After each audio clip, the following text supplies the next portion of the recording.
Hello students, hello G, welcome to the topic of TDS. One of the most awaited topic. इसके अंदर बहुत सारे confusions होते हैं स्टूडेंट्स को.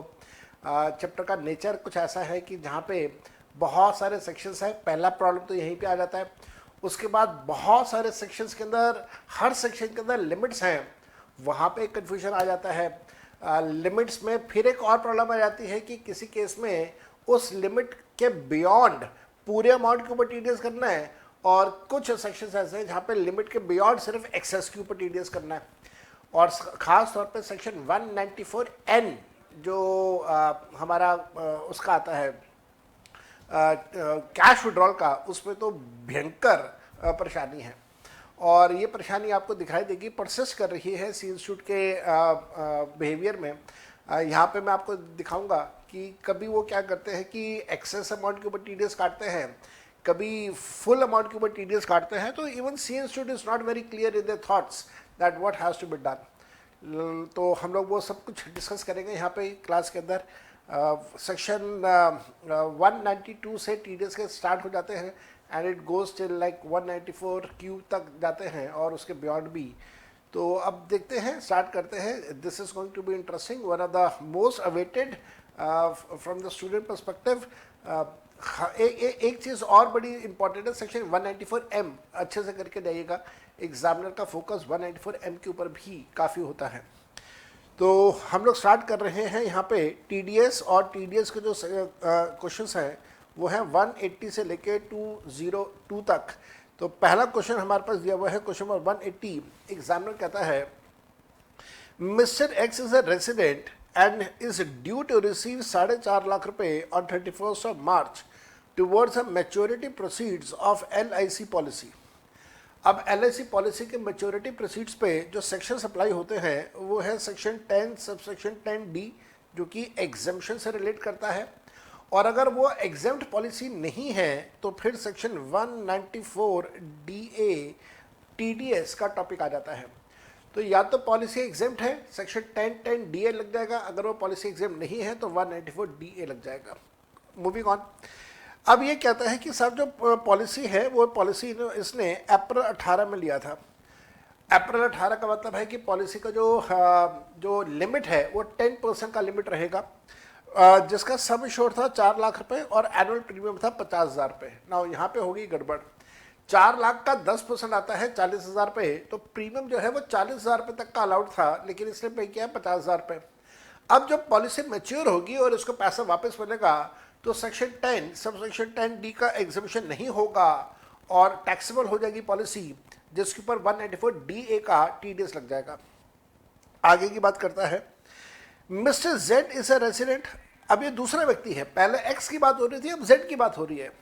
Z is a resident and he is due to receive 95,000 rupees on 1 October 2022 towards maturity proceeds of LIC which was taken on 1 October 2012, for which sum assured was 90,000 rupees and annual premium was 10,000 rupees.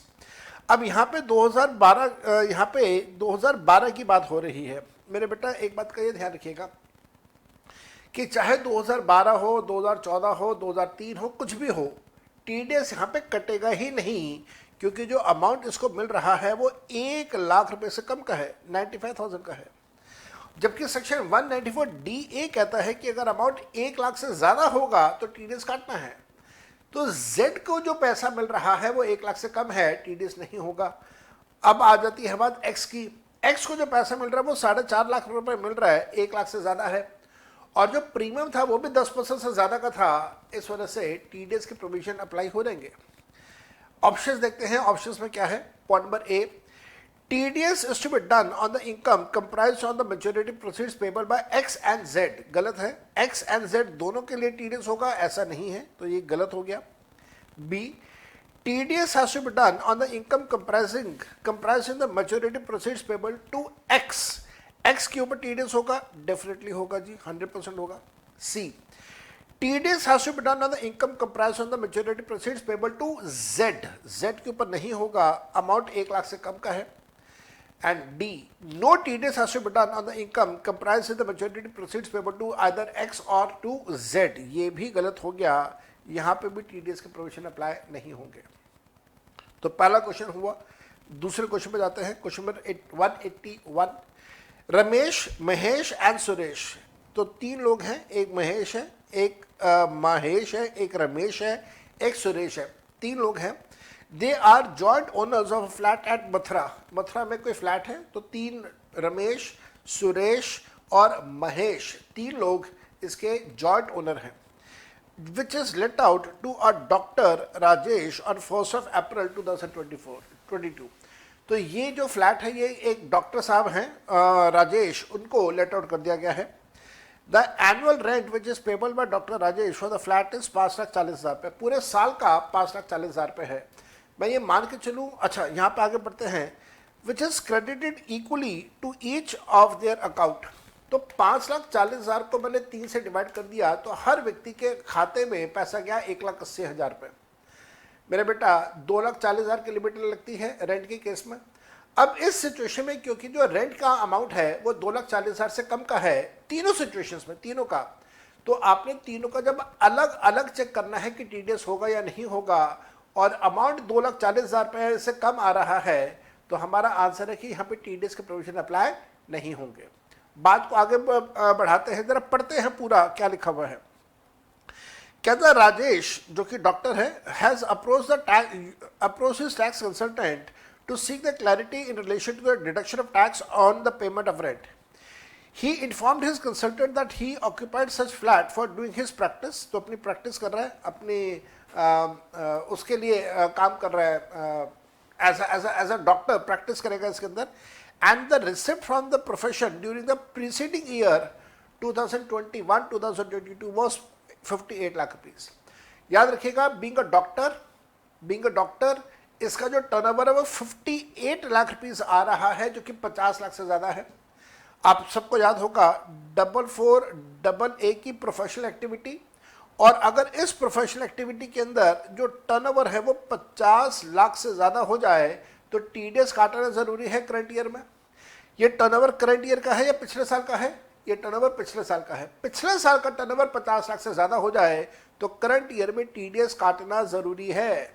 यहाँ पर भी ऐसा ही है, TDS काटना ज़रूरी है यहाँ पे। As a tax consultant choose a correct answer. आपने इनमें से जो ठीक आंसर है वो चूज करना है। Point number A, no TDS is required to be deducted since the rental payable towards the flat occupied for the personal purposes। तो पर्सनल तो है ही नहीं, बकवास है। Second, tax is required to be deducted at source since the rent payment exceeds 2,40,000 rupees and Dr. Rajesh is an individual having gross receipts and profession exceeding 50 lakh rupees in the preceding financial year। देखिए 240 से ज़्यादा है, ये बात तो ठीक है, लेकिन 240 से ज़्यादा ईच नहीं है ना, तीनों का अलग अलग अमाउंट आ रहा है। 180 240 से 240 से कम है, तो ये वाला पॉइंट भी गलत हो जाता है। C, no tax is required to be deducted at source since the rent credited to each co owner is less than 240। ये वाली स्टेटमेंट बिल्कुल ठीक है, ईच को ओनर का लेस देन 240 है, no TDS is to be done. D, no tax is required to be deducted at source since Dr. Rajesh's gross receipts during the preceding financial year were less than 100 lakhs। देखिए 100 lakhs की limit apply तब होती जब ये business कर रहा होता। ये बिजनेस नहीं कर रहा, प्रोफेशनल एक्टिविटी कर रहा है, इस वजह से 50 लाख की लिमिट अप्लाई होती है। तो ये डी पॉइंट भी गलत हो गया, इसमें भी कुछ भी ठीक नहीं है। तो हमारा आंसर सी इसके अंदर करेक्ट आंसर होगा।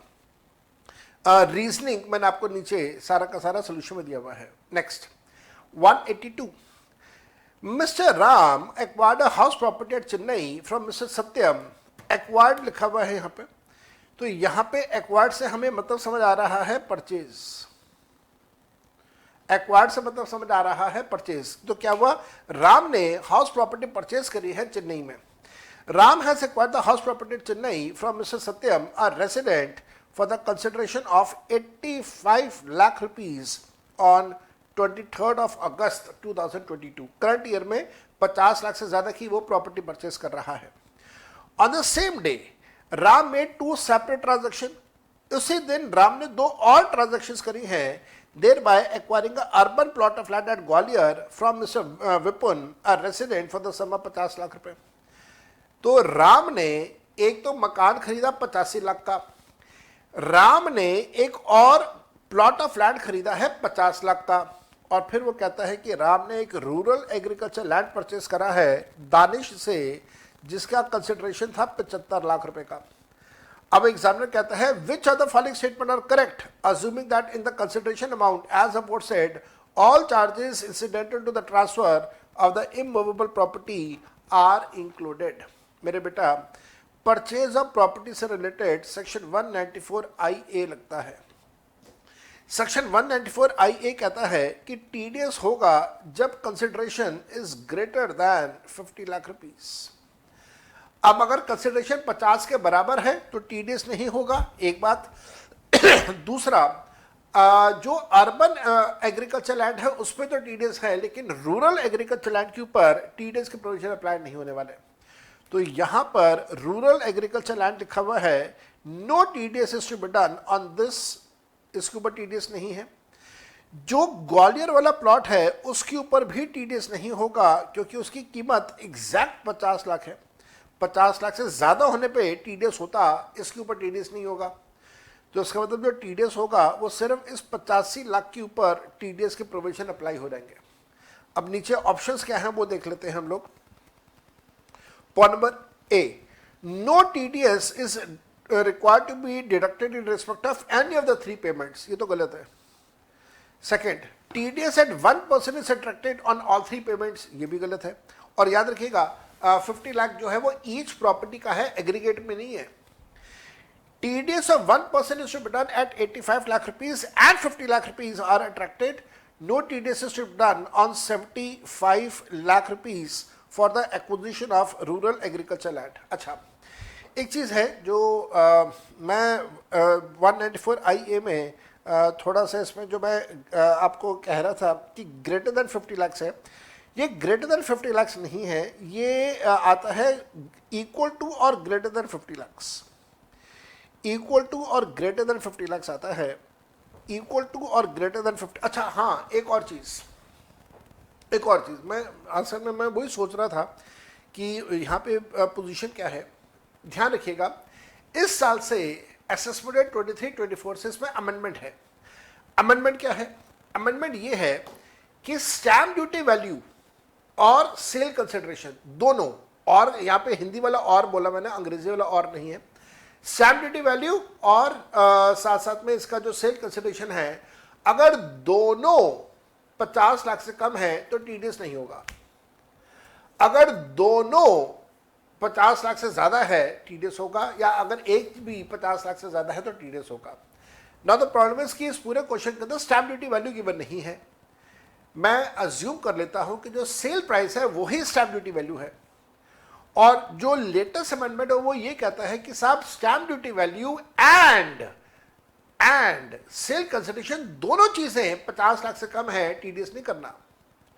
इसी वजह से मैंने यहाँ पे कंसिडरेशन वर्ड लिखा, और इसके साथ साथ में एक चीज और आप लिख दीजिएगा, stamp duty value greater than equal to 50 lakh.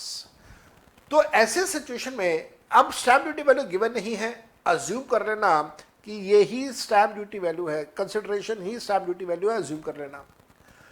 तो अगर आप ये अज्यूम कर लेते हैं कि consideration is stamp duty value, अच्छा आपके मन में क्वेश्चन आएगा, सर मान लो एग्जाम में आ जाए तो क्या करें?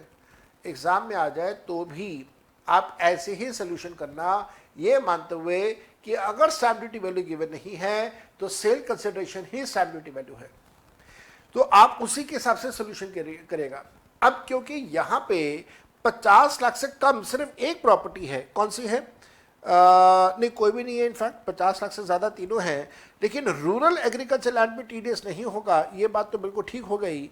यहाँ पे ग्वालियर वाले के लिए मैं करेक्शन कर लेता हूँ, ग्वालियर वाले पे टीडीएस आपने करना है अकॉर्डिंग टू लेटेस्ट जो अमेंडमेंट है 194IA का, तो 2 के ऊपर टीडीएस कटेगा, ग्वालियर वाले पे और साथ में चेन्नई वाले पे, और जो रूरल एग्रीकल्चर लैंड है उसके ऊपर आपने टीडीएस नहीं काटना।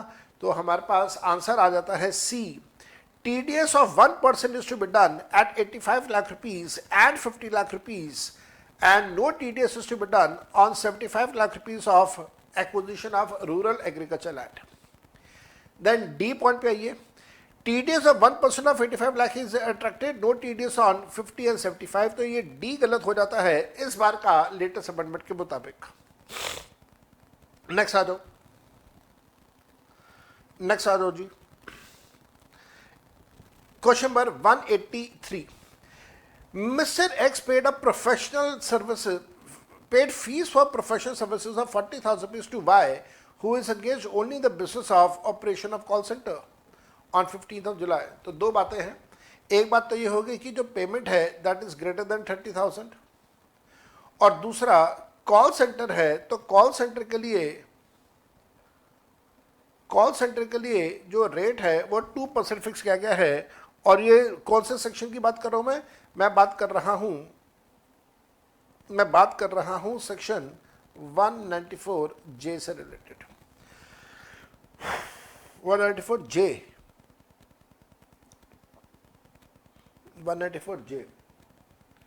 194C वर्क कॉन्ट्रैक्ट 194J, ठीक। तो 194J, तो 194J 30,000 और 2%, तो हमारे पास आंसर क्या आ जाएगा यहाँ पे 40,000 का 2% के हिसाब से टीडीएस होगा डी। ठीक हो गया जी। 184 पे आ जाओ।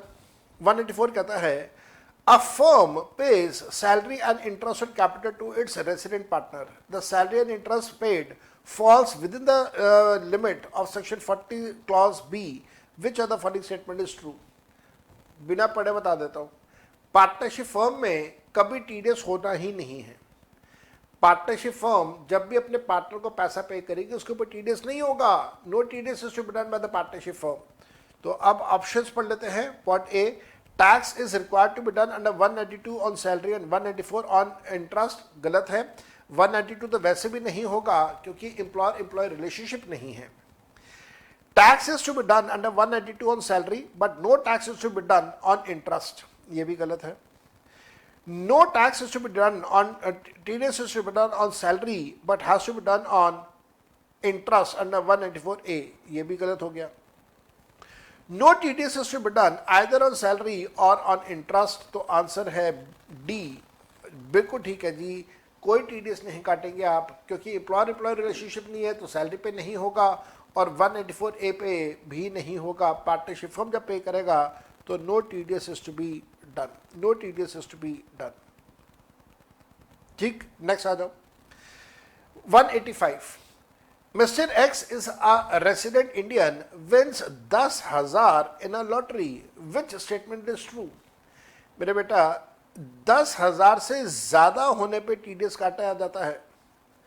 विनिंग्स जब 10,000 से ज्यादा होंगी तो टीडीएस काटा जाता है। यहां पे क्योंकि एग्जैक्ट 10,000 है तो no TDS is to be done. तो आंसर में जरा पढ़ते हैं। पहला, टीडीएस अंडर 194B एट 30%, गलत हो गया। टीडीएस अंडर 194B एट 30.9%, वो भी गलत हो गया। नो टीडीएस या none of the above, no TDS. हाँ, तो फिर आप एक काम करो, डी की जगह सी को मार्क करो, वो ज़्यादा अच्छा आंसर है। तो नन ऑफ द अबव तो वैसे भी नहीं होगा, तो no TDS is to be done under 194B। Then आ जाए, नेक्स्ट आ जाए आप, नेक्स्ट आ जाओ। 186, mock test number 1 of May 2019, एक नंबर का क्वेश्चन था। एग्जामिनर कहता है Mr. A is a resident individual and is engaged in the business of money lending। तो एक व्यक्ति है Mr. A, रेसिडेंट है, मनी लेंडिंग का काम कर रहा है। For the purpose of money lending to various persons, for the purpose of lending money to the various persons, Mr. A borrows money from other persons। तो पैसा उधार पे देने के लिए ये खुद उधार पे लेता है, फिर आगे उधार पे दे देता है। As a part of his business, Mr. A took a loan from Mr. B for the amount of 10 lakh रुपए। Mr. B is a non-resident। तो एक नॉन रेसिडेंट व्यक्ति है Mr. B, उससे 10 लाख रुपए का उधार लिया, उससे 10 लाख रुपए का उधार लिया नॉन रेसिडेंट से। On said loan, Mr. A paid an amount of 1 lakh रुपए as interest during the year assessment year 2022-2023।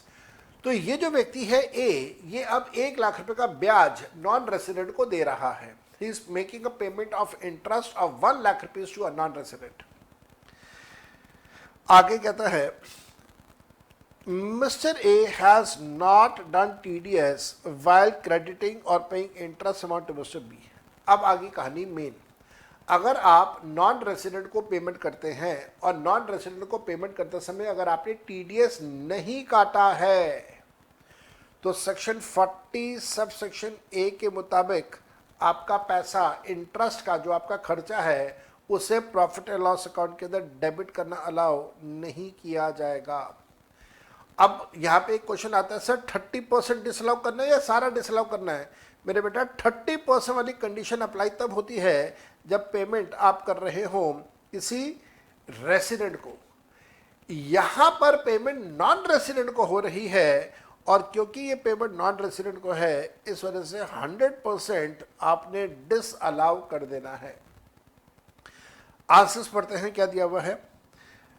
आगे की बात है, वो कहता है mister A is of the view that the amount of 1 lakh रुपए shall be allowed to him as a deduction under the income tax act whether mister A's view is correct. वो ये कह रहा है कि मिस्टर ए कहता है कि जो मैंने पैसा 1 लाख रुपए का ब्याज का दिया वो मेरा खर्चा है, प्रॉफिट एंड लॉस अकाउंट में डेबिट होना चाहिए।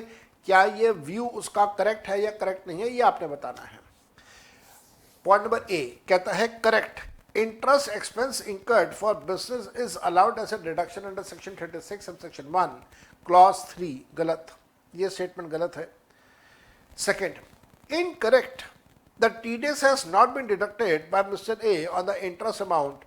The full amount of interest of 1 lakh rupees shall be disallowed for the year। ये स्टेटमेंट 100% ठीक है, ये स्टेटमेंट 100% ठीक है। Incorrect, as TDS has not been deducted by Mr. A on the interest amount of interest of 30,000 rupees shall be disallowed। देखो 30,000 वाली बात, 30% वाली बात तो रेसिडेंट के लिए है, यहाँ पे थोड़ी ना आएगी। And D correct, interest expenses incurred for business are allowed as deduction under section 37। Statement ये भी गलत हो गया, तो हमारा आंसर है B. B is the correct answer. Then mock test of November 2019 2 number का क्वेश्चन था, बहुत बढ़िया क्वेश्चन था। एग्जामिनर कहता है which of the following details या evidences are required to be furnished by an employee to his employer in respect of deduction of interest under the head income from house property when the employer is estimating the total income of the employee for the purpose of TDS under section 192। मोटी मोटी बात ये है कि employer ने अपने employ का TDS काटना है सेक्शन 192 में, जिसके लिए एम्प्लॉई अपने एम्प्लॉयर को सारी जानकारी देता है, सारी इंफॉर्मेशन देता है। एग्जामिनर ये कह रहा है कि अगर एम्प्लॉय की हाउस प्रॉपर्टी की इनकम है, अगर एम्प्लॉय की हाउस प्रॉपर्टी की इनकम है जिसको एम्प्लॉयर कंसिडर कर रहा है टीडीएस काटने के लिए, तो एम्प्लॉय अपने एम्प्लॉयर को कौन कौन सी इंफॉर्मेशन हाउस प्रॉपर्टी से रिलेटेड देगा। आपको उसमें बता देता हूं, हमारे पास इसके लिए रूल नंबर बना हुआ है 26C, और रूल नंबर 26C के साथ में एक फॉर्म आता है, फॉर्म नंबर 12BB। उसके अंदर बहुत सारी जानकारी देनी होती है, और ख़ास तौर पे कौन सी जानकारी देनी है, ख़ास तौर पे जानकारी देनी है, ध्यान से सीखना, जानकारी देनी है लेंडर के बारे में। लेंडर मतलब जिसने पैसा उधार पे दिया, लोन दिया, और लोन से रिलेटेड जानकारी देनी है। तो आओ ज़रा ध्यान से समझते हैं। पहला, क्या ये जानकारी देनी है अमाउंट ऑफ इंटरेस्ट पेबल और पेड, क्या पेबल और पेड के बारे में जानकारी देनी है? ऑब्वियसली देनी है कि भाई इंटरेस्ट कितना दिया, इसकी इंफॉर्मेशन तो दोगे ना। इंटरेस्ट सर्टिफिकेट तो सबमिट करोगे, जो इंटरेस्ट सर्टिफिकेट सबमिट करोगे उसी के बेसिस के ऊपर सेक्शन 24 क्लॉज बी में डिडक्शन मिलता है, तो इंटरेस्ट की जानकारी तो देनी है। रेट ऑफ इंटरेस्ट पेबल और पेड, यार रेट का मैंने क्या करना है, मेरे को तो अमाउंट चाहिए, अमाउंट मिल जाए मैं 24B कैलकुलेट कर लूँ। How am I concern with what is the rate of interest? तो रेट ऑफ इंटरेस्ट की जानकारी नहीं चाहिए जी, मेरे को बिल्कुल नहीं चाहिए। नेम ऑफ द लेंडर, हाँ ये चाहिए कि पैसा आपने किससे लिया, उधार किससे लिया। इससे क्या होगा इससे ये होगा कि सरकार ये देख पाएगी कि जो पैसा देने वाला व्यक्ति है, जो ब्याज कमा रहा है, क्या वो ब्याज का पैसा अपनी इनकम दिखा रहा है या नहीं दिखा रहा। तो हमें उसका नाम तो पता होना चाहिए जो इनकम कमा रहा है, एड्रेस भी पता होना चाहिए उसका, पैन नंबर और आधार नंबर एज द केस में बी ऑफ द लेंडर, ये भी पता होना चाहिए। Tan number of lender, tan का क्या करना है, टैन तो टीडीएस के लिए इस्तेमाल होता है, तो हमें टीडीएस का क्या करना है, तो इसकी जानकारी हमें नहीं चाहिए। इसी प्रकार से रेट ऑफ इंटरेस्ट की जानकारी हमें नहीं चाहिए, तो हमें जानकारी चाहिए किसी चीज़ की, इंटरेस्ट के अमाउंट की जानकारी चाहिए, लेंडर का नाम, लेंडर का पता, लेंडर का पैन नंबर, आधार नंबर हमें पता चल जाए और इससे काम चल जाएगा बड़ा फर्स्ट क्लास से। तो हमारे पास ऑप्शंस में क्या आ रहा है, 1, 3, 4 एंड 5, 1, 3, 4 एंड 5 आ रहा है बी में, तो B is my correct answer. Rule number 26C, form number 12BB। Question number 189, mock test of May 2020, 2 number का क्वेश्चन था। एग्जामिनर कहता है mister Ram acquired the house property at Chennai from Mr. Satyam, a resident, for the consideration of 85 lakh rupees on 23 August 2022. On the same day, Ram made 2 separate transactions. ये वही question है जो भी आया था, तो दिस इज अ रिपीट, तो मैं स्किप कर रहा हूँ। This is a repeat of a question, तो मैं इसे स्किप करके आगे जा रहा हूँ। 190, एग्जामिनर कहता है Mr. A has 2 bank accounts which is maintained with ICICI and HDFC Bank. तो मिस्टर ए के पास 2 अलग अलग बैंक्स में खाता है। From 1st of April 22 to March 23, Mr. A withdrew the following amount as cash from both of the said accounts. दोनों में से उसने कैश विड्रॉ करा। HDFC से विड्रॉ करा 50 और ICICI से विड्रॉ करा है 120 lakh. What shall be the amount of TDS under 194N by HDFC and ICICI Bank respectively while making payment in cash to Mr. A, assuming that Mr. A has filed his ITR for preceding 3 years, that is 1920, 2021 and 2122 respectively. मेरे बेटा, अगर पिछले 3 सालों में हर साल अगर आपने अपनी रिटर्न सबमिट करी है, तो करंट ईयर के अंदर बैंक वाला आपके ऊपर टीडीएस काटेगा 2% के हिसाब से। लेकिन 2% का टीडीएस वो तब काटेगा जब आपका विड्रॉल 100 लाख से ज़्यादा होगा। अब पहले सिचुएशन में जो एचडीएफसी बैंक है वहाँ पे विड्रॉल 50 लाख का है, तो एचडीएफसी वाला टीडीएस नहीं काटेगा, एचडीएफसी वाला टीडीएस नहीं काटेगा, आईसीआईसीआई वाला टीडीएस काटेगा, क्योंकि यहाँ पे जो टर्नओवर है वो 100 लाख से ज़्यादा है। Now comes a biggest challenge. Turnover 120 lakh का है, 120 लाख का 2% का टीडीएस काटना है या 100 लाख छोड़ के 20 लाख का टीडीएस काटना है। This is one big headache. Even C institute खुद परेशान है।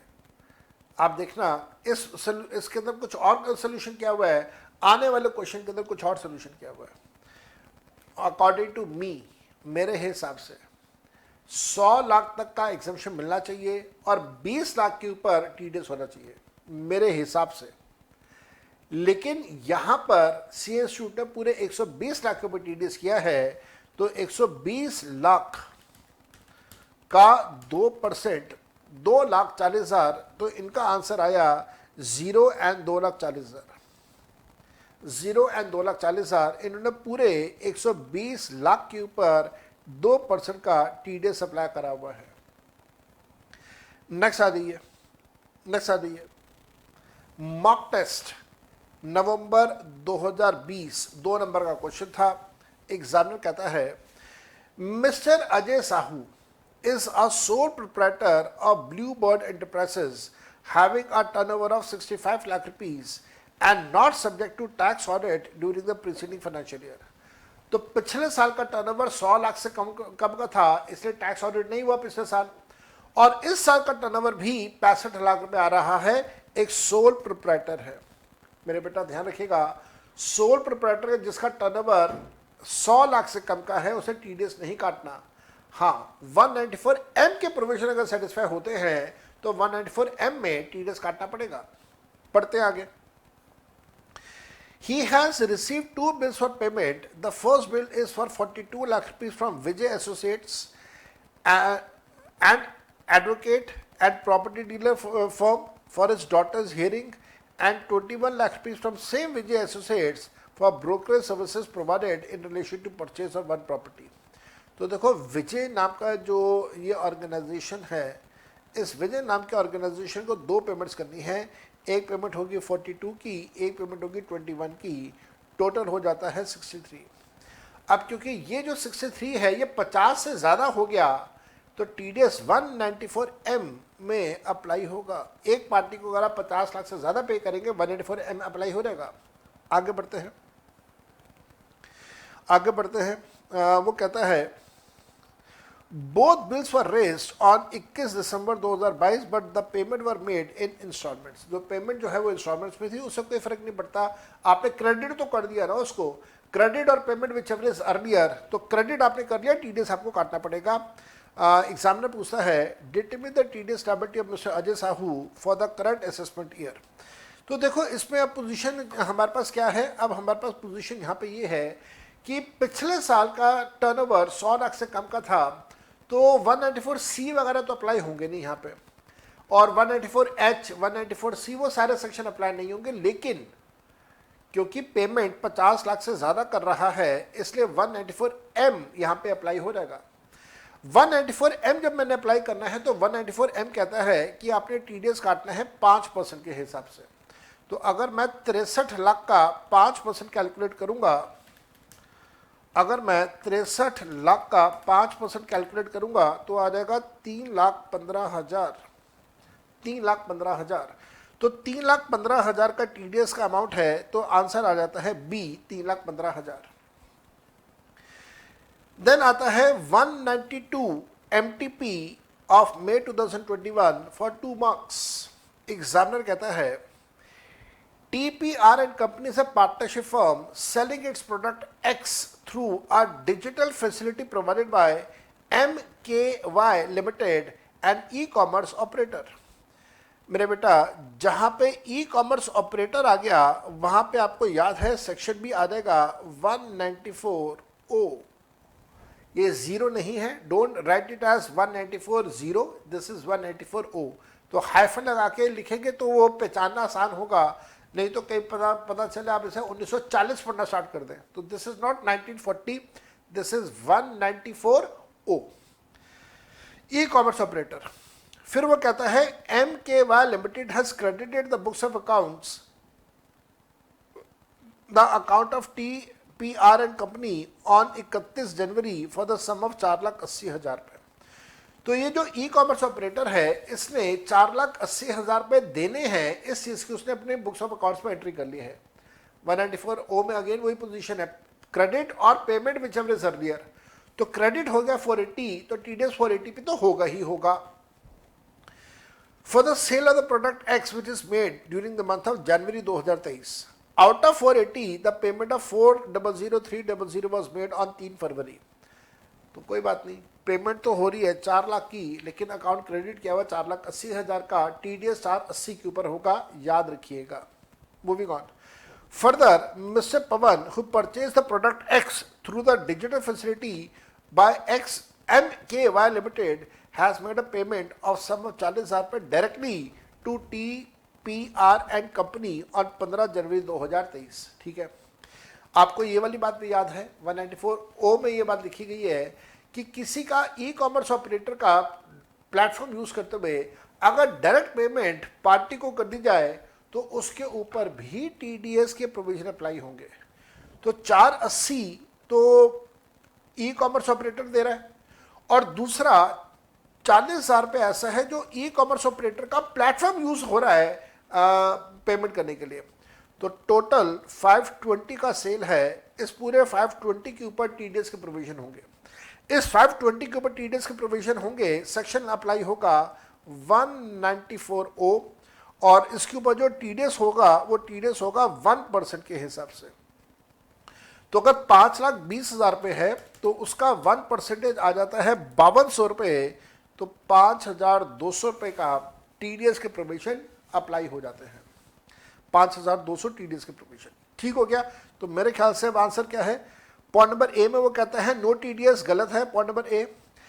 MKY limited is required to do TDS on 480 under 194C, गलत। 480 भी गलत, मतलब 4800 भी गलत और 194C भी गलत। MKY limited is required to do TDS of 3900 under 194O, तो सेक्शन ठीक, अमाउंट गलत, ये भी गलत हो गया। D, MKY limited is required to do TDS of 5200 rupees under 194O, ये बिल्कुल ठीक है। 194O वाला कंसेप्ट बिल्कुल ठीक आ गया और 5200 वाला अमाउंट भी ठीक आ गया, तो D is the correct answer. 193 mock test of May 2021, 2 marks. Examiner कहता है mister Vyas, as 80 years, is retired government employ, 80 साल का है, गवर्नमेंट एम्प्लॉय है। On 1 February 2022 he receive the maturity amount of his LIC policy of 350। This policy was taken by Vyas on 1 April 2014 for which the sum assured was 3 lakh रुपए and the annual premium was 40,000 रुपए। लो जी, फंस गया बुरी तरह। 10% से ज़्यादा है, 10% से ज़्यादा है और 1 लाख से ज़्यादा है, टीडीएस के प्रोविजन अप्लाई हो रहेंगे। आगे की बात करते हैं। His other income comprise of pension of 85,000 rupees. अच्छा, 80 साल का बुढ़ा है, सुपर सीनियर सिटीजन है, सुपर सीनियर सिटीजन की पेंशन आ रही है 85,000 रुपीज की। Mister Vyas has given the declaration in form 15H for not doing TDS to the insurance company stating that the tax liability will be 0 for the current year। तो करके देखते हैं। इसको LIC से कितना पैसा मिलेगा, 3,50,000, तो पूरा 350 उसकी इनकम बनेगी ना, गलत, 350 को इनकम बनेगी। जो उसने टोटल प्रीमियम दिया होगा वो माइनस कर दीजिएगा। अब हमें पता नहीं भाई प्रीमियम कितना दिया, बताया नहीं कोई प्रीमियम। आप ये कह सकते हो कि 2014 से 2021 के बीच में 7 साल, 7 सालों में 40,000 के हिसाब से प्रीमियम दिया होगा। तो प्रीमियम दिया इसने 40,000 फॉर 7 ईयर्स। 7 ईयर्स कैसे आगे, 2014 से लेके 2023 के बीच में, 2022 के बीच में, ये रहा 22। तो 14 से 22 कितने साल हो गए, 6 और 2 8 साल हो गए, तो यहाँ पे 8 आ गया। तो 8 सालों तक 40,000 का प्रीमियम पे करा, 40,000 इंटू 8 इज इक्वल टू 320, और इसको जो पैसा वापस मिल रहा है वो मिल रहा है 350। तो 350 माइनस कर दें तो इसकी जो इनकम है वो इनकम कितनी है, जो इसकी इनकम है वो है इनकम 30,000 की, एक बात। और दूसरा पेंशन है 85 का, तो 30 plus 85 is equal to what, 30 plus 85,000 is equal to 1,15,000। अब क्योंकि ये सुपर सीनियर सिटीजन है, 5 लाख से कम किसकी इनकम है, तो इसके ऊपर टीडीएस तो होने ही नहीं चाहिए। बस इसको ये करना होगा कि एक सेल्फ डिक्लेरेशन देना होगा फॉर्म 15H में। अल्टरनेटिवली सेक्शन 197, जहाँ पे आप असेसिंग ऑफिसर को रिक्वेस्ट करोगे कि साहब सर्टिफिकेट बना दो, ये पेयर टीडीएस ना काटे, अगर वो नहीं करना चाहते तो 15H सबमिट कर दो। 15G तब होता है जब सीनियर सिटीजन नहीं है, 15H तब होता है जब सीनियर सिटीजन है। 197 सब सेक्शन 1A। तो यहाँ पे इसने 15H सबमिट कर दिया, इंश्योरेंस कंपनी इसके ऊपर टीडीएस नहीं काटेगी। आगे की बात वो कहता है choose the correct statement from below. इनमें से कौन सी स्टेटमेंट ठीक है ये बता दीजिए। पहला, the declaration made by mister Vyas is wrong. क्यों रॉन्ग क्यों है, बिल्कुल ठीक है, तो ये स्टेटमेंट गलत हो गई। The claim by mister Vyas is right and the insurance company is not required to do TDS, ठीक है, बिल्कुल ठीक है। सी, the insurance company has to do TDS under 194DA since declaration form 15H cannot be made for deduction under section 194DA. Definitely wrong. It can be done for 194DA. और मैंने आप लोगों की सहूलियत के लिए आपको पूरी लिस्ट दे दी कि 15G और 15H वाले जो फॉर्म्स हैं वो कौन कौन से सेक्शन में अप्लाई हो सकते हैं। ये अप्लाई हो सकते हैं इन सभी सेक्शंस में। ध्यान रखिएगा 192A, 193, 94A, 94D, 94DA, I, कि अगर पेई ने जो है वो फॉर्म 15G सबमिट कर दिया है, याद रखना 15G के साथ में 15H भी होगा। जो सीनियर सिटीजन है वो 15H सबमिट करते हैं, जो सीनियर सिटीजन नहीं है वो फॉर्म 15G सबमिट करते हैं। तो मैंने आपको पूरी वो स्टेटमेंट यहाँ पे लिख के दिया है कि कहाँ कहाँ पे कैसे कैसे है। एक और चीज़ का ध्यान रखिएगा, जो मैंने गलती करी है, यहाँ पे 85,000 पूरा नहीं आएगा, पेंशन मिल रही है ना, तो पेंशन में स्टैंडर्ड डिडक्शन भी तो आएगा, तो वो स्टैंडर्ड डिडक्शन मैंने लेस नहीं करा, तो 50,000 वो भी और लेस कर देना आप। तो ये हो गया जी, आपके पास इस हिसाब से अमाउंट आ गया। अब कहानी को और आगे मैं बढ़ा लेता हूँ, समझिएगा। तो हमारे पास आंसर इसका आ ही गया है। नेक्स्ट आ जाओ, 194 मॉक टेस्ट नंबर 1 नवंबर 2001, एक नंबर। एग्जामिनर कहता है, while deciding liability of the individual to do TDS, the payment of fees for professional services, which of the following statement is immaterial? Examiner कह रहा है कि एक व्यक्ति है जिसने TDS काटना है किसी प्रोफेशनल सर्विसेज के ऊपर, और प्रोफेशनल सर्विसेज के ऊपर TDS काटने के लिए इनमें से कौन सी ऐसी स्टेटमेंट है जो इममेटीरियल है, मतलब TDS काटना है या नहीं काटना, कौन सी स्टेटमेंट ऐसी है जो TDS काटना है या नहीं काटना उससे कोई फर्क नहीं पड़ेगा। Point A, amount paid to professional, definitely फर्क पड़ेगा यार। अगर आप प्रोफेशनल को पेमेंट 30 से ज़्यादा कर रहे हो तो TDS होगा, 30 से कम कर रहे हो TDS नहीं होगा, तो इसका तो इम्पैक्ट होगा भाई। ये इममेटीरियल नहीं है, ये मटीरियल है। Turnover of the individual during the financial year immediately preceding the financial year in which the payment is made, पिछले साल का टर्नओवर, भाई पिछले साल का टर्नओवर रेलेवेंट है, इममेटीरियल नहीं है, मटीरियल है, तो ये भी रेलेवेंट है। Turnover of the individual during the financial year in which the payment is made, ये बिल्कुल ठीक है। करंट ईयर का टर्नओवर रेलेवेंट नहीं होता, ये इममेटीरियल होता है। हमें तो पिछले साल का टर्नओवर देखना है, ये आइडेंटिफाई करने के लिए कि कौन बड़ा बिजनेसमैन कौन छोटा businessman. Then amount of fees for professional services, obviously amount of fees for professional services भी रेलेवेंट है। तो आप ये देखिएगा पॉइंट ए और पॉइंट डी तो सेम ही हो गए, पर चलो कोई बात नहीं, सी इंस्टीट्यूट ऐसे दिया हुआ है, कोई बात नहीं, तो आंसर हमारा सी आएगा यहाँ पे। अच्छा क्वेश्चन था। नेक्स्ट आता है question number 195, mock test number 2 November 2021 का 2 नंबर का क्वेश्चन था। एग्जामिनर कहता है, mister Prakash is employed with XYZ limited from 15 November 2018। He resigned on 31 March 2023 and wants to withdraw the accumulated balance from the employer's contribution in his RPF, that is 55,000 rupees. The TDS on such amount of withdrawal would be. तो भाई पहले तो ये देख लो कि क्या 5 साल complete हो गए। Answer is no. नवंबर 18 से मार्च 23, नवंबर 23 में जाकर 5 साल कंप्लीट होंगे, तो 5 साल के कंप्लीट होने से पहले विड्रॉ कर लेगा तो 192A का TDS काटा जाएगा 10% के हिसाब से। तो 55,000 का अगर मैं 10% कैलकुलेट करूंगा तो वो आएगा 5500। 55,000 का 10% कैलकुलेट करूंगा तो आएगा 5500। तो यहाँ पे आंसर आ जाता है 5500। तो आंसर क्या होगा? आंसर होगा कि 192A में 5500 का TDS होगा। Answer is D. Answer is D. 196 पे आ जाओ। एग्जामिनर कहता है mock test number 2 of May 2022, 2 number का। एग्जामिनर कहता है कि एक व्यक्ति है mister Kumar and he has made a cash withdrawal for the current financial year 22-23। अलग अलग तारीख पे अलग अलग अमाउंट का कैश विड्रॉ दिया हुआ है, अलग अलग बैंक से कैश विड्रॉ दिया हुआ है। मैंने इसको कंपाइल करा तो हमें ये पता चला कि कैनरा बैंक से 120 लाख में विड्रॉ करा है तो यहाँ पे TDS होगा। HDFC बैंक से 105 लाख में विड्रॉ करा तो यहाँ पे भी TDS होगा। जो कोऑपरेटिव बैंक है वहाँ से 105 लाख रुपए विड्रॉ करा, यहाँ पे भी TDS होगा।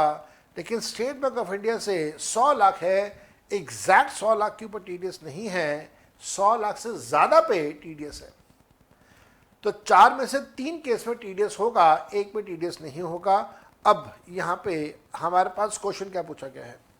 क्वेश्चन में एग्जामिनर कहता है which of the following bank is required to do TDS on cash withdrawals made by Mr. Kumar for the year 2022-23 if he regularly files his ITR।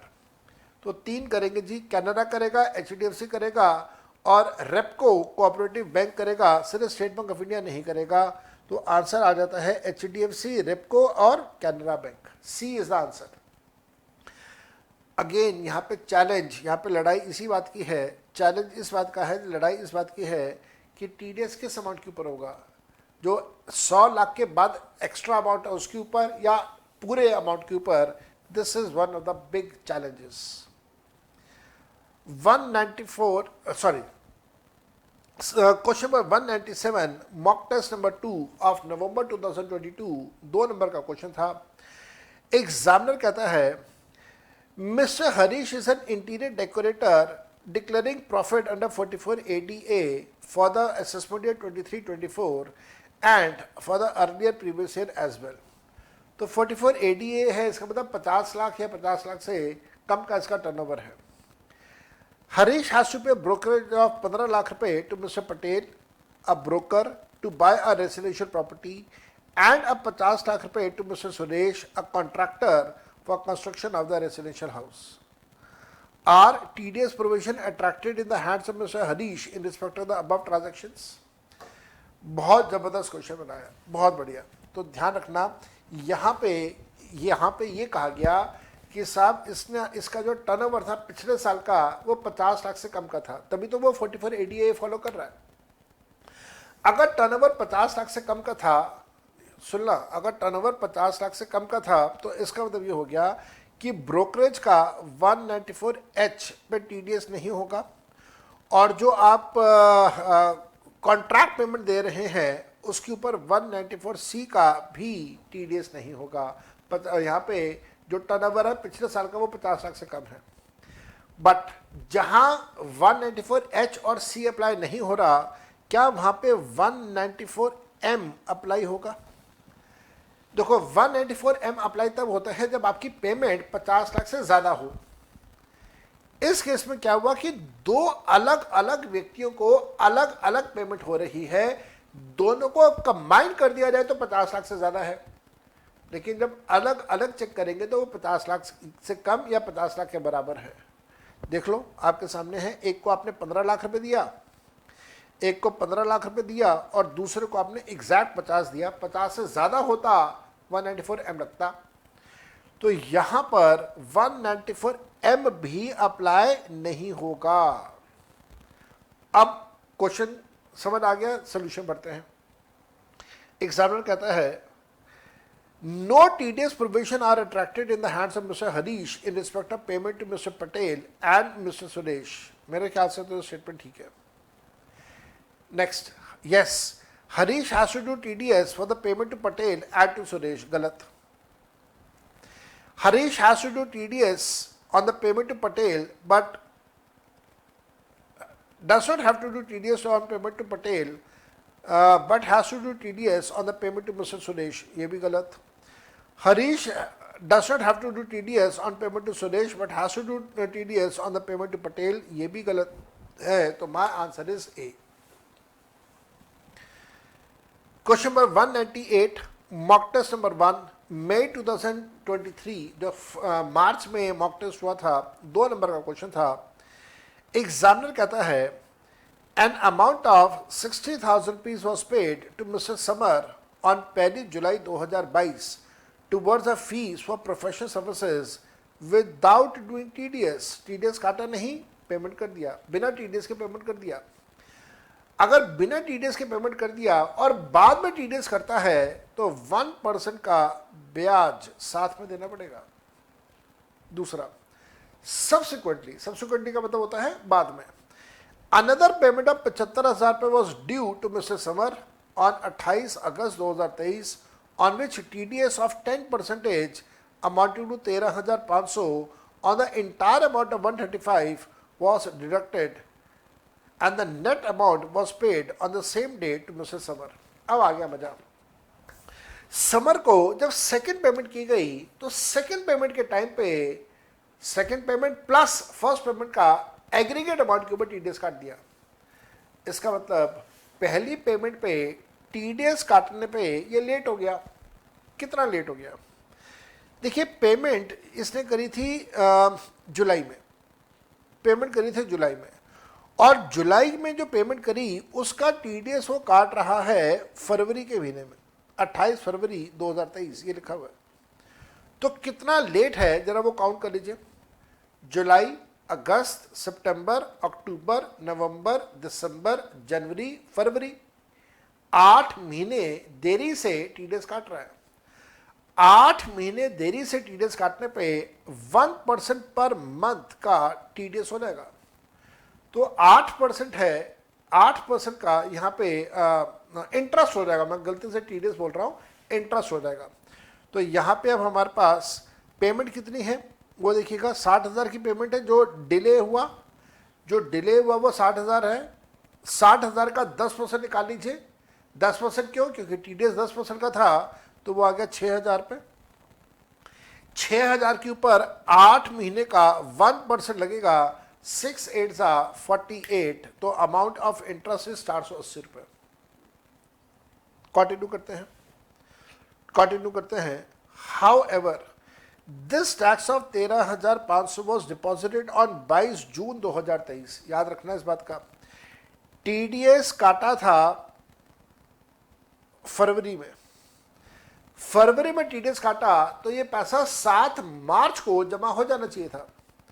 इसने 7 मार्च को जमा ना करके 22 जून को जमा किया। कितना लेट हो गया? 7 मार्च से 7 अप्रैल 1 तारीख 1 महीना, 7 मई 2 महीना, 7 जून 3 महीना, और ये पैसा जमा करवा रहा है 22 जून को। 7 जून से 22 जून के बीच में आ गया part of a month. Part of a month को भी फुल मंथ मानेंगे तो 4 महीने का ब्याज लगेगा। यहाँ पे 1.5% का 13,500 का 4 महीने का ब्याज आता है 810 रुपये, और टोटल ब्याज आता है 1290 रुपये। बहुत अच्छा क्वेश्चन था ये। क्वेश्चन आपके एग्जाम में भी आ चुका है। तो answer 1290 B is the correct answer. Then RTP के क्वेश्चन हैं थोड़े से, वो देख लेते हैं। आरटीपी मई 2019 का क्वेश्चन है। एग्जामिनर कहता है, Mr. P is a professional who is responsible for paying sum of 2 lakh रुपए as rent for the use of building to Mr. Harshit, a resident, for the month of January 2023. The gross receipts of Mr. P are as under. 1 अप्रैल 2021 से मार्च 22 के बीच में 55 लाख रुपए। तो पिछले साल का turnover 50 lakh से ज़्यादा है। क्योंकि पिछले साल का टर्नओवर 50 लाख से ज़्यादा है, तो करंट ईयर में क्या वो टीडीएस काटेगा? आंसर इज यस, वो टीडीएस काटेगा। करंट ईयर में उसका जो टर्नओवर है वो 45 लाख रुपए का है। कोई बात नहीं, करंट ईयर का तो हमें रेलेवेंट ही नहीं है, हमें तो पिछले साल का चेक करना है। पिछले साल का टर्नओवर अगर 50 लाख से ज़्यादा है प्रोफेशनल का, 100 लाख से ज़्यादा है बिजनेसमैन का, तो करंट ईयर में टीडीएस काटना है। Whether Mr. P is responsible for doing TDS from the rent of 2 lakh रुपए पेबल टू मिस्टर हर्षित, तो 2 लाख रुपए जो हर्षित को दिया, क्या उसके ऊपर TDS काटना है? ये क्वेश्चन है। तो आंसर इज क्या है? रेंट दे रहे हैं ना, 2 लाख का रेंट दे रहे हैं। Whether Mr. P is responsible for doing TDS on the rent of 2 lakh रुपए पेबल टू मिस्टर हर्षित, तो क्यों भाई, क्यों करेंगे? जो रेंट है दैट इज लेस देन 2,40,000, तो 240 से कम है तो इसके ऊपर टीडीएस नहीं होगा। पढ़ लेते हैं एक बार। Point A, the TDS is to be done under 194I at the rate of 10%, गलत। TDS is to be done under 194IB at the rate of 5%, ये भी गलत। TDS is to be done under 194M for 5%, ये भी गलत। No TDS is to be done. Answer is D. No TDS is to be done. क्योंकि वो जो amount है वो 2,40,000 से कम का है। ओह ठीक है जी। देन आप आ जाइए RTP November 2020। An amount of 40,000 pay was paid to mister X on 1 July 2022 towards a fees for professional services without doing TDS. Subsequently another payment was done. Repeat हो गया क्वेश्चन, इंटरेस्ट वाला है question, repeat हो गया, छोड़ देना, कर ही लिया है, अभी समझाई दिया मैंने आपको, तो आप इसे छोड़ देना, कोई ऐसी बात नहीं. 201 नंबर पे आ जाओ. 201 RTP of November 2020. Mr. Nihar maintains a savings account and a current account in मेरा बैंक लिमिटेड. ओहो, एक ही बैंक में दो अलग अलग अकाउंट है. याद रखना सेक्शन 194N कहता है कि अगर आपके पास एक ही बैंक में दो अलग अलग अकाउंट हैं तो दोनों अकाउंट का मिला के 100 लाख की लिमिट चेक करनी है. 100 लाख से ज़्यादा है TDS होगा, 100 लाख के बराबर या कम है तो TDS नहीं होगा. ज़रा पढ़ते हैं. आपको अलग अलग डेट दी हुई है विड्रॉल्स की. सेविंग्स अकाउंट से कितना विड्रॉ करा वो दिया हुआ है, करंट अकाउंट से कितना विड्रॉ करा वो दिया हुआ है. अगर मैं इन सबका एग्रीगेट कर लूँ तो इन सबका एग्रीगेट अमाउंट कितना आता है साहब, शायद कहीं ना कहीं दिया होगा. देखें, एग्रीगेट करें एक बार, एग्रीगेट करके देखते हैं कितना है. 15 जमा 20 जमा 35 जमा 25, तो सेविंग्स अकाउंट का तो आ रहा है 95. इसके अंदर करंट अकाउंट का 22 प्लस 5 प्लस 38, तो ये टोटल आ रहा है 160 लाख रुपीस. तो अब ये 100 लाख से ज़्यादा है. अगर ये 100 लाख से ज़्यादा है तो TDS तो होगा, ये बात तो समझ आ गई. लेकिन TDS किस अमाउंट के ऊपर? 100 लाख छोड़ के 60 का 60 का 2% या पूरे 160 का 2%. जो सी इंस्टीट्यूट ने यहाँ अपना अप्रोच अडॉप्ट किया हुआ है वो अडॉप्ट किया हुआ है कि भाई पूरे का 2%. तो 160 लाख का अगर मैं 2% कैलकुलेट कर दूं तो that will come to 320 at the rate of 2%. तो आंसर आ जाता है D, 320 at the rate of 2%. अब एक सेटल्ड प्रिंसिपल हमें समझ आ रहा है कि सी इंस्टीट्यूट क्या करता है, एग्रीगेट का 2% करता है. ठीक है, अब देखना अगले क्वेश्चन में सी इंस्टीट्यूट ने क्या किया. RTP of May 2021. अगेन वही है, एक कैनरा बैंक एक स्टेट बैंक ऑफ इंडिया, दो अलग अलग बैंक है. दो अलग अलग बैंक है तो जो लिमिट है वो दोनों के लिए अलग अलग अप्लाई होगी. मैं आपके लिए कैलकुलेट कर देता हूँ कैनरा बैंक का. कैनरा बैंक में कितना है, 25, 29, 14.2, 18.21, 26.23, 7.56, तो टोटल हो गया 120.2 lakh. State bank of India में कितना है, 15.5, 14, 16.13, ये हो गया 45.63. तो भाई स्टेट बैंक ऑफ इंडिया ने तो TDS नहीं करना, ये बात तो हमें समझ आ गई. लेकिन कैनरा बैंक ने क्या करना है, कैनरा बैंक ने TDS अप्लाई करना है क्योंकि इसका अमाउंट आ रहा है 120.2 लाख. तो जो सी इंस्टीट्यूट का प्रिंसिपल है उसके हिसाब से पूरे 120.2 का 2% का TDS होना चाहिए. तो 120.2 का 2% अगर मैं निकाल दूं तो कितना आता है, 120.2 का 2% निकालूं तो ये आता है 240,400. यही होना चाहिए. तो कैनरा बैंक का होना चाहिए 240,400 और स्टेट बैंक ऑफ इंडिया का होना चाहिए 0. ऑप्शंस देखते हैं क्या है.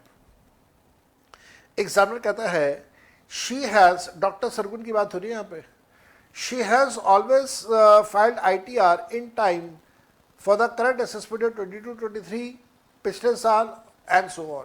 बट उससे पिछले साल का इसने अपनी ITR टाइमली सबमिट नहीं करी थी एंड ITR फाइल करने का जो टाइम पीरियड है वो भी एक्सपायर हो चुका है. तो इसका मतलब रेट अब बदल लेगा यहाँ पे. Is any TDS applicable on the withdrawal made by Dr. Sargun from Canara Bank and State Bank of India? If yes, then what is the rate and what is the amount of the TDS? तो यहाँ पे अब answer change होगा, इस बात का आपको ध्यान रखना है, आंसर चेंज होगा यहाँ पे.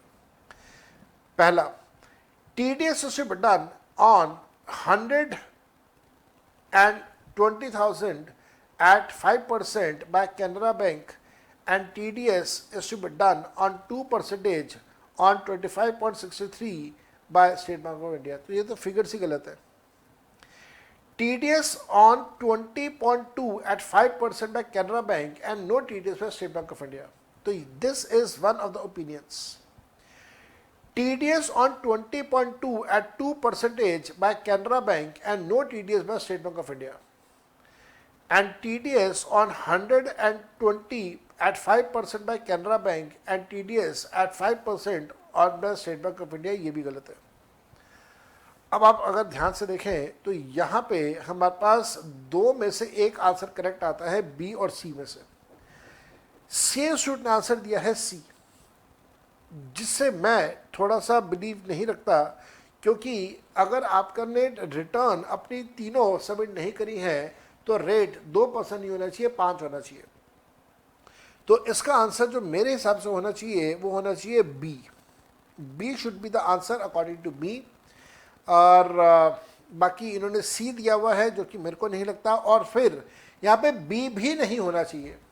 बी के अंदर भी ये 20,20,000 कह रहा है, जो कि अगेन वायलेशन है अपने ही प्रिंसिपल से.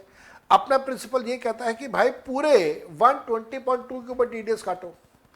तो अब इसका मतलब ये हो गया कि इनमें से एक भी आंसर जो है वो ठीक नहीं है. हालांकि मैंने फिर भी CA इंस्टीट्यूट के आंसर को जस्टिफाई करते हुए जो सोल्यूशन है वो मैंने दिया है. हालांकि आई डोंट बिलीव कि ये ठीक है. इसके अंदर गलतियां ये हैं कि 120.2 पूरे पे TDS होगा और वो भी 5% पे होगा, क्योंकि रिटर्न्स आपने तीनों सालों की रिटर्न सबमिट नहीं करी है. एक साल ऐसा है जिसकी रिटर्न अभी तक आपने सबमिट नहीं करी है और उसका टाइम पीरियड भी एक्सपायर हो चुका है. तो 5% का रेट होना चाहिए. ये वाला क्वेश्चन में डेफिनेटली गड़बड़ है, डेफिनेटली गड़बड़ घोटाला है. मई 2021 का question was not up to the mark. चलो, तो TDS के सारे क्वेश्चंस मैंने आपके साथ यहाँ पे कंप्लीट करे हैं. और अब हम लोग जब नेक्स्ट सेशन में मिलेंगे तो मैं आपको ITR के क्वेश्चंस यहाँ पे करवा दूंगा. Till that time, bye bye and take very good care of yourself. Enjoy yourself. Bye.